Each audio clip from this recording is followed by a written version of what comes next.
Sziasztok! Ebben a részben a Unifi videótermékek szoftveres beállításait fogjuk bemutatni nektek.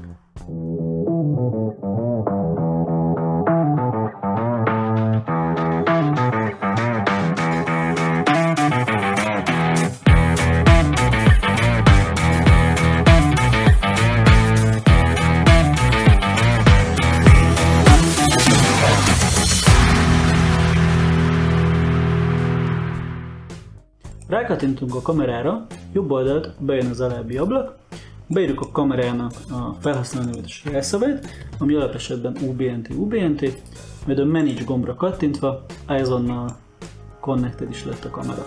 És ha rákattintunk a Live feedre, azonnal láthatjuk a kamerának a képét.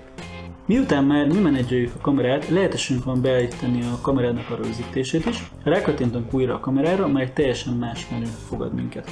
Itt a Recording fülre kattintva beállíthatjuk, hogy ne rögzítsen a kamera, mindig rögzítsen, mozgásérzékelés alapján rögzítsen, vagy időzítés alapon.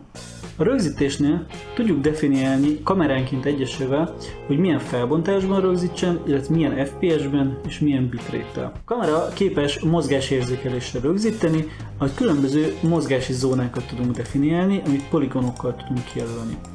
Ezeknek a kijelölése roppant egyszerű, néhány másodperc alatt ki tudjuk jelölni az általunk definiált területeket, és a megadott területeken lévő mozgásra fog indulni a kamerának a rögzítése. A Unifi controllerhez megszokottan, itt is lehetőségünk van térképen elhelyezni az eszközöket. A térképre ráhúzva a kamerákat, mindegyik kamerának a megfelelő nyilásszöge látszódik, és néhány másodperc alatt be tudjuk állítani az adott kameránk hol helyezkedik el, illetve mit néz az adott képen. Akkor nézzük meg a beállításokat.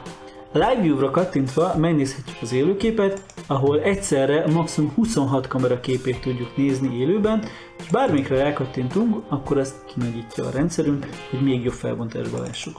Néhány kamera rendelkezik beépített hangszóróval, illetve van olyan, ami rendelkezik beépített mikrofonnal is. Ezeket tudjuk engedélyezni, illetve tiltani is.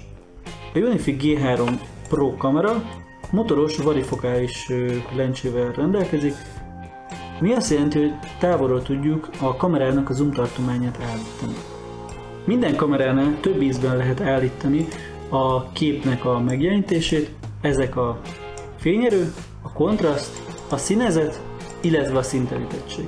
Tovább finomíthatjuk a képminőségünket a digitális zajszűréssel, illetve az élességgel. A kamerák rendelkeznek VDR funkciókkal is, és kedvünkre állíthatjuk azt az beállítást, amelyik jobban illeszkedik az adott környezetünkhöz.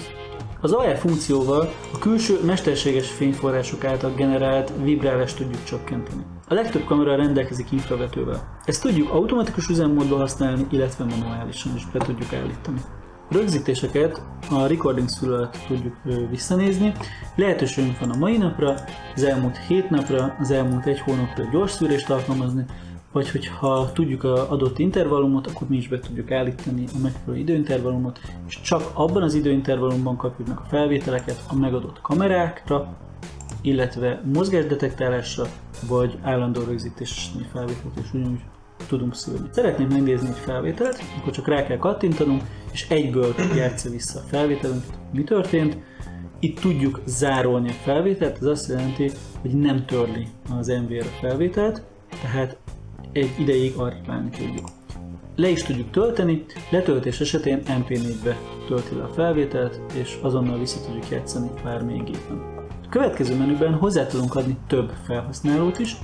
A felhasználókat külön gruppokba tudjuk sorolni, és a gruppoknak meg tudjuk határozni, hogy az adott felhasználó csak nézheti a kamerát, szerkesztheti is, visszanézhet a felvételeket, hogy a felvételekhez hozzányúlhat-e, vagy nem.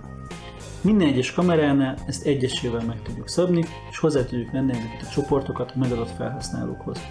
Az NVR-ünk képes RTSP, RTMP, RTMP-es streaming protokollok használatára, amivel a videófelvételünket tudjuk tovább streamelni más idegen eszközökre is. A statisztika alatt láthatjuk a rögzítőnknek, illetve az összes kameránknak egyesével, hogy milyen processzor használata, ez memória használata van. Az NVR-ünknél módosíthatjuk a hálózatunknak a nevét, hogy hova rögzítsen maga az NVR-ünk, illetve hogy mennyi tárterületet hagyjon szabadon a benne lévő Winchesteren, ami alapesetben 2 terabájtos. A firmware frissítések automatikusak, nem kell kitallózni a fájlokat, hanem csak rá kell menni a Check for Updates-re, és egyből le tudjuk tölteni a legfrissebb firmware-ünket. Köszönjük, hogy itt voltatok velünk! Kérlek, iratkozzatok fel a csatornánkra. Ha bármilyen kérdésetek van, írjátok meg nekünk kommentben. Jövő héten újra találkozunk. Sziasztok!